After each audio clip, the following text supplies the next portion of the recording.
তৎকালীন সময়ের শাম দেশে এক শাসক বাস করত। সে ছিল প্রভাবশালী অধিপতি। তার নামটা এতটাই বিখ্যাত ছিল যে ছোট্ট শিশু থেকে শুরু করে বৃদ্ধ পর্যন্ত সবাই তাকে এক নামে চিনত। তার সম্পদের অভাব ছিল না, শত দাস দাসী ছিল, আর ছিল উট ও ঘোড়া। তার একটি মাত্র কন্যা ছিল। সে ছিল অতুলনীয় সুন্দরী, প্রখর বুদ্ধিমতী। তিনি যা চাইতেন মুহূর্তেই তা এনে দেওয়া হতো। ব্যয়বহুল্য অলঙ্কার, দামি পোশাক, রাজপ্রাসাদের চাকচিক্য সবাই তার পায়ের নিচে ছিল।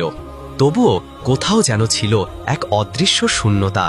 রাতের আধারে কখনো একা বসে থাকতেন জানালার পাশে, নীরবে ভাবতেন, আমি কি সত্যিই সুখী?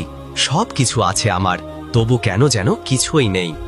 একদিন সেই শূন্যতাই তাকে নিয়ে গেল আলোর পথে। একদিন এক বুজুর্গ ফকির তাদের রাজপ্রাসাদে আসলেন। রাজকন্যা নিজে হাতে ওই ফকিরকে কিছু খেতে দিলেন। তখন ফকির হযরত ফাতেমা রাদিয়াল্লাহু তাআলা আনহার কথা শোনালেন, যার পবিত্রতা, দানশীলতা, তাকওয়ার এমন ঘটনা শোনালেন যার তুলনা পৃথিবীর বিরল। রাজকন্যা এই ঘটনা শুনে তার চোখে জল এলো। তিনি অবাক হয়ে জিজ্ঞাসা করলেন, আচ্ছা ফকির সাহেব, একজন নারী যার কাছে কিছুই ছিল না, কিন্তু তিনি কিভাবে মানুষের হৃদয়ে এমন জায়গা করে নিয়েছে? কিভাবে তিনি নারীদের সর্দার, ঋণী হয়েছেন? তখন ওই ফকির বলল, তিনি ছিলেন আল্লাহর সন্তুষ্টির জন্য দানশীল, যার অন্তর ছিল এতটাই কোমল যে তিনি নিজে না খেয়ে নিজের খাবার অনাহারীদের খাওয়াতেন। তিনি ছিলেন মানবতার এক উজ্জ্বল প্রদীপ। কথা বলার পর ফকির সাহেব সেখান থেকে বিদায় নিলেন। অতঃপর রাজকন্যা নিজের কক্ষে বসে আছে, মনে মনে চিন্তা করল হযরত ফাতেমা রাদিয়াল্লাহু তাআলা আনহার এই গুণ, গরিমা, মহত্ব, চরিত্রের আদেশের কথা।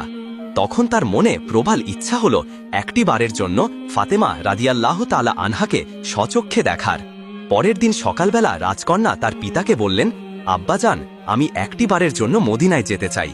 রাসূলের কন্যা হযরত ফাতেমা রাদিয়াল্লাহু তাআলা আনহাকে স্বচক্ষে দেখতে চাই। যেই ভাবা সেই কাজ। পিতার নিকট অনুমতি নিয়ে প্রচুর উপঢৌকন আর দাসদাসী সহ মদিনার উদ্দেশ্যে রওনা হল। রাজকন্যা ভেবেছিল বহু মূল্যবান উপঢৌকন আর দাসদাসী উপস্থিত হয়ে সে হযরত ফাতেমা রাদিয়াল্লাহু তাআলা আনহাকে ঘাবড়ে দেবে, বিমোহিত করবে। তার মনে একটাই প্রশ্ন ঘুষাখা ছিল, এই মহিষী নারীর পবিত্রতা আমি শুধু শুনেছি, আজ আমি নিজ চোখে দেখব। কিন্তু যা তিনি দেখলেন তা তার কল্পনার থেকেও অনেক বেশি। যখন সে হযরত ফাতেমা রাদিয়াল্লাহু তাআলা আনহার নিকট পৌঁছালো, সে দেখল তিনি উপঢৌকনগুলো এমনভাবে গ্রহণ করলেন যেন সেগুলো দুনিয়ার কিছুই নয়। বেশিরভাগ মূল্যবান জিনিস একপাশে সরিয়ে রাখলেন এবং নিজ হাতে মেহমানদের আপ্যায়নের ব্যবস্থা করলেন।